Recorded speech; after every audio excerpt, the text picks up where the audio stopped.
امام شافعی رحمۃ اللہ علیہ نے فرمایا، جو تمہارے ایسے اوصاف بیان کرے جو تم میں نہ ہوں، وہ تمہارے ایسے عیب بھی بیان کرے گا جو تم میں نہیں۔ آپ کے اخلاق کی قدر بھی لوگ اس وقت کریں گے جب آپ کے پاس دولت اور طاقت ہوگی۔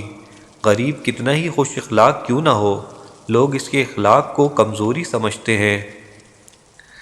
زندگی استاد سے زیادہ سخت ہوتی ہے۔ استاد سبق دے کر امتحان لیتا ہے اور زندگی امتحان لے کر سبق دیتی ہے۔ سورہ شمس میں اللہ تعالیٰ 11 قسمیں کھانے کے بعد فرماتا ہے، بے شک وہ کامیاب ہو گیا جس نے اپنے نفس کو پاکیزہ کر لیا۔ سخاوت دنیا اور آخرت کے عیبوں کو ڈھانپ لیتی ہے۔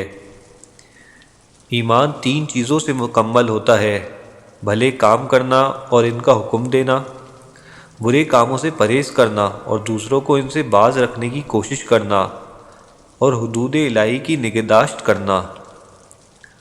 اگر تم اپنے نفس کو حق میں مشغول نہ کرو گے تو وہ تم کو باطل میں مشغول کر دے گا۔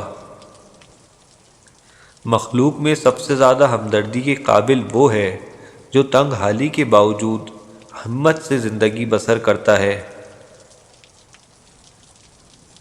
سب سے زیادہ جاہل وہ ہے جو گناہ سے باخبر ہوتے ہوئے بھی گناہ کا مرتکب ہو۔ جب کام زیادہ ہو تو سب سے پہلے اس کام کو ہاتھ میں لو جو سب سے زیادہ اہم ہو۔ اپنے اوپر سب سے زیادہ ظلم کرنے والا وہ شخص ہے جو ایسے شخص کی عزت کرے جو اس کی عزت نہ کرتا ہو، ایسے شخص سے دوستی کرے جو اسے نفع نہ پہنچا سکتا ہو، ایسے شخص کی تعریف کرے جو اسے نہ پہچانتا ہو۔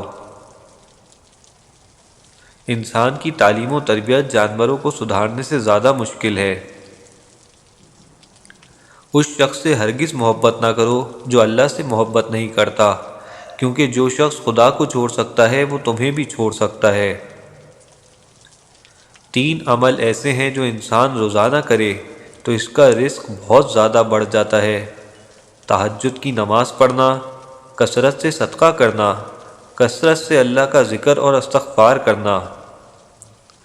جد و جہد سے ہر مشکل آسان ہوتی ہے اور ہر بند دروازہ کھل جاتا ہے۔